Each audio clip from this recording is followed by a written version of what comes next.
मित्रों, एक गांव में एक बहुत ज्ञानी संत रहा करते थे, जिनकी ख्याति बहुत दूर दूर तक फैली हुई थी।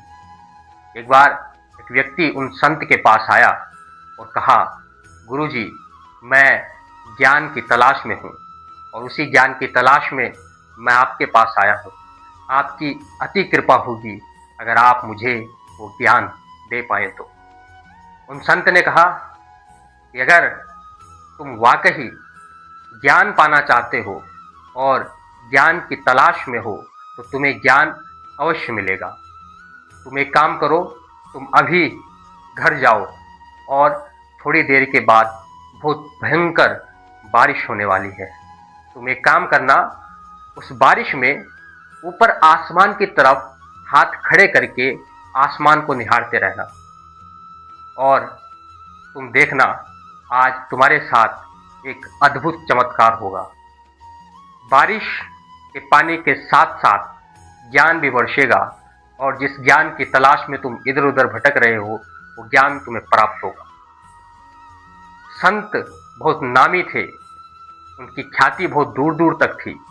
उस व्यक्ति ने उनकी बात का विश्वास किया और घर गया। वाकई थोड़ी देर के बाद बहुत भयंकर बारिश होने लगी। उस व्यक्ति ने वैसा ही किया जैसे संत ने कहा था। वो हाथ ऊपर आसमान की तरफ करके आसमान को निहारने लगा। आधा घंटा बीता, 1 घंटा बीता, 2 घंटे, 3 घंटे, 4 घंटे, 5 घंटे, पूरे 10 घंटे बीत गए। ना तो बारिश रुकी, ना ऊपर से ज्ञान बरसा। अब उस व्यक्ति को बड़ा क्रोध आया और क्रोधित होकर के वो उन संत के पास वापस गया और चिल्लाकर कहने लगा, गुरुजी, ये क्या मजाक था। मैं आपके पास ज्ञान की तलाश में आया था और आपने मेरे साथ इतना भद्दा मजाक किया। तो उन संत ने कहा, नहीं बेटा, ऐसा नहीं हो सकता।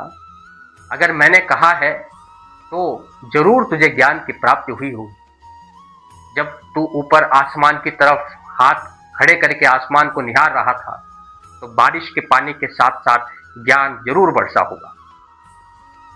उस व्यक्ति ने कहा, लेकिन ऐसा तो कुछ हुआ नहीं।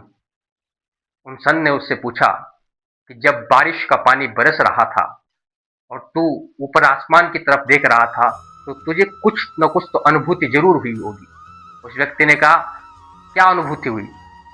मुझे तो लगा कि मैं बेवकूफ हूं, मैं मूर्ख हूं, मेरे से बड़ा मूर्ख कोई है ही नहीं। उस संत ने कहा, बेटा, यही तो सबसे बड़ा ज्ञान है। आज पहली बार तुझे ये लगा कि तू मूर्ख है। आज पहली बार तूने ये स्वीकार किया कि तू मूर्ख है और यही ज्ञान की पहली सीढ़ी है। जब तुम अपने अंदर की मूर्खता को पहचान लेते हो तभी वहां से ज्ञान की शुरुआत होती है। उस व्यक्ति ने उन संत के पैर पकड़ लिए और वाकई दोस्तों, जब हमें अपने अंदर की मूर्खता का एहसास होता है वहीं से ज्ञान की शुरुआत होती है। धन्यवाद।